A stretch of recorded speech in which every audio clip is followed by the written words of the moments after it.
So in my previous video I talked about perceptions, okay, that there are good perceptions, there are bad perceptions, and like there is not a real truth in that sense.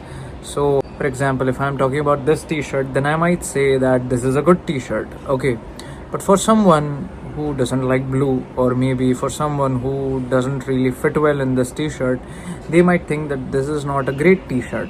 Again, it's a perception that has been built because of an experience. An experience was wearing this t-shirt or just not liking the color. Now, not liking the color can be due to any reason, okay, but eventually that's a perception. This t-shirt being good, bad, or whatever is a perception. All right, so this is just about a t-shirt, but when we talk about life's pursuits, let's say you want to pursue some sort of an education or some sort of a course or whatever, a path in life, if you want to pursue a certain path, then you will come across a lot of perceptions about that path.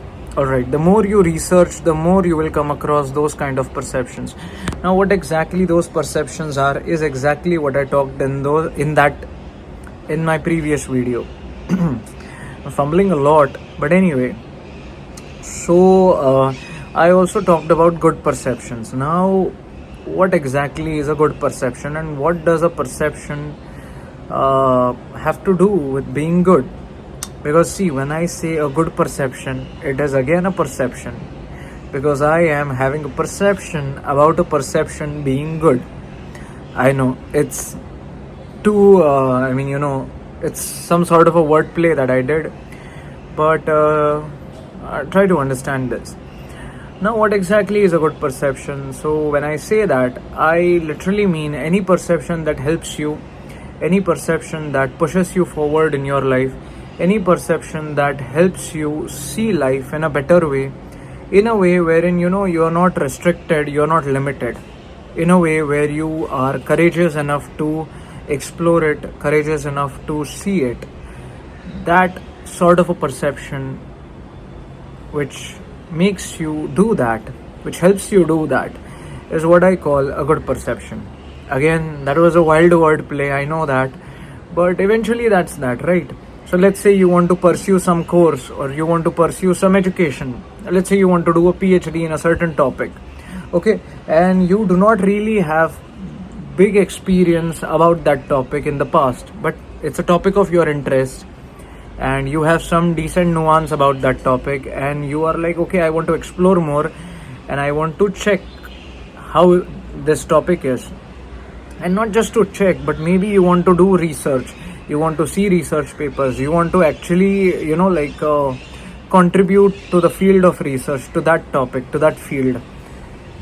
Now when you decide to do that, the first step that you will do is that you will google about it, that how do I do a PhD in this, or how do I proceed with this, or how do I proceed with that. And that's where you will come across a lot of perceptions. I can also say opinions, but let's just call them perceptions. Some people might say that since you do not have a background in that topic, you cannot do it. Some people might say that's totally fine, you can do a couple of courses, you can understand, you can build your portfolio, and eventually when you start applying to PhD, you will have a better nuance, better understanding about that topic. And yeah, you actually might get into that PhD program. Not today, not tomorrow, but someday, definitely, right? If you keep on moving. There's a very beautiful quote that says, as long as you are moving, you will come to a destination. At least a destination. And who knows, you might actually come to a destination that you wanted, or anyway, whichever destination you come to would actually be a right one. So that's that. So that's what I'm trying to say about good perceptions, because they help you. Even if you talk to some person who has done PhD, and you ask that person that I want to pursue a PhD, how do I do it? That person won't really tell you that it's very tough, or it's very this, or it's very that. He'll actually try to understand your perspective, because he also has given certain years in PhD. Maybe he's a postdoc right now, or maybe he is into academy, or maybe he did not continue with the academy and went into the corporate, whatever that is, but he definitely knows an approach that's needed for a PhD.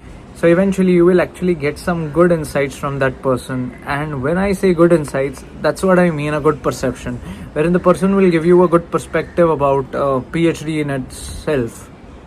Okay, wherein they might say that you can do certain things, you can talk to these professors, you can approach supervisors, try to understand what they are looking for, and eventually you can actually build a rapport with those supervisors. And technically that's how you build a like you build your own path in whatever you want to do. So I just took an example of PhD, but you can apply this to anything. Like if someone wants to do chartered accountancy, if someone wants to do engineering, if someone wants to do this or that or whatever, you would want to do anything in your life. But eventually when you start talking to people, you have to really understand, is this person's opinion or is this person's advice really helping me in the sense, is it helping me explore that topic more, is it helping me look at that topic in a in a direction wherein I am able to understand that topic more, or is this person's advice literally stopping my way?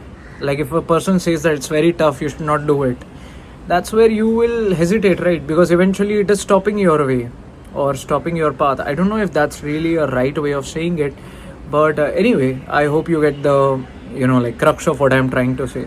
So that's exactly what a good perception is.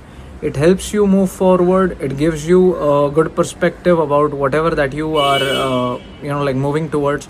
It helps you explore as well, and that's what a good perception is, and that's that.